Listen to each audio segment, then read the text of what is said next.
Hello friends, welcome to Tanvish kitchen. ఇవాల్టి special తిన్నా కొద్దీ మళ్ళీ తినాలనిపించే ఆలూ పకోడీ.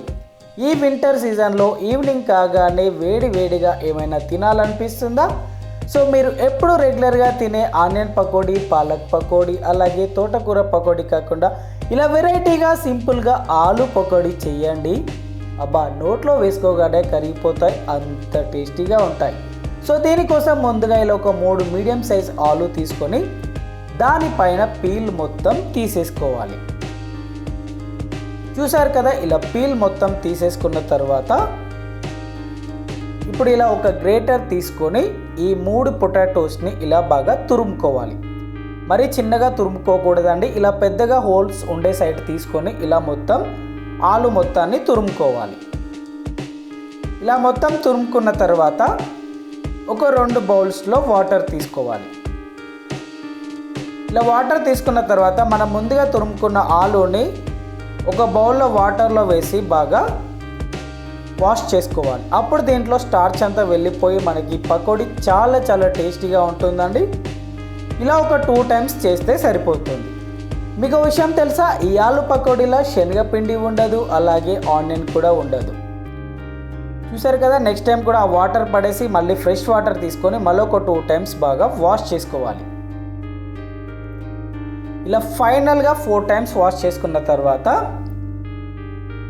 ఫైనల్ స్టేజ్లో దీంట్లోని ఆలూని తీసుకొని ఇలా వాటర్ మొత్తం స్క్వీజ్ చేసుకోవాలి. ఒక్క డ్రాప్ కూడా ఉండకూడదండి, మీకు పిండి లూజ్ అయ్యే ఛాన్సెస్ ఎక్కువగా ఉంటాయి.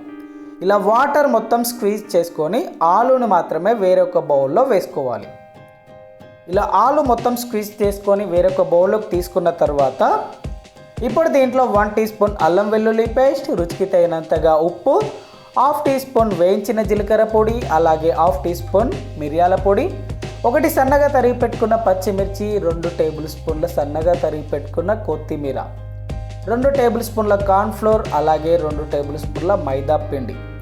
ఇలా ఇవన్నీ వేసి ఆలుకు పట్టే విధంగా బాగా కోట్ చేసుకోవాలి. చూసారు కదా, ఇలా మెల్లిగా కదుపుతూ బాగా కోట్ చేసుకోవాలి. వాటర్ మొత్తం పిండేసేయాలండి. చూసారు కదా, ఇలా మనకి ముద్ద షేప్గా వచ్చేంత వరకు బాగా కలుపుకోవాలి. అవసరమైతే ఇంకొక 1 టేబుల్ స్పూన్ అలా మైదా పిండి వేసుకోవచ్చు, మీకు పిండి లూజ్ అనిపిస్తే. ఆ తర్వాత ఇలా డీప్ ఫ్రైకి సరిపడా ఆయిల్ తీసుకొని అది కాస్త వేడైన తర్వాత మరీ ఎక్కువ హీట్ అవ్వనివ్వకూడదండి. ఇలా చిన్న బాల్స్గా చేసి పకోడీ లాగా దాంట్లో వేసుకొని వెంటనే కదపకూడదండి. ఒక 1 మినిట్ తర్వాత ఇలా అటు ఇటు కదుపుతూ మంటని మీడియం ఫ్లేమ్లోనే ఉంచాలి, హై ఫ్లేమ్ అస్సలు పెట్టకూడదు. ఇలా మధ్యలో కలుపుతూ మంచి గోల్డెన్ కలర్ వచ్చేంత వరకు బాగా ఫ్రై చేసుకోవాలి. చూసారు కదా, ఇలా మంచి గోల్డెన్ క్రిస్పీ కలర్ వచ్చిన తర్వాత ఇవి రిమూవ్ చేయడమే, అంతే అండి. ఇలానే మిగతా పిండి అంతా బాగా ఫ్రై చేసుకోవాలి. ఆలులోని వాటర్ మొత్తం స్క్వీజ్ చేయాలండి, లేకపోతే పిండి లూజ్ అయ్యే ఛాన్సెస్ ఉంటుంది.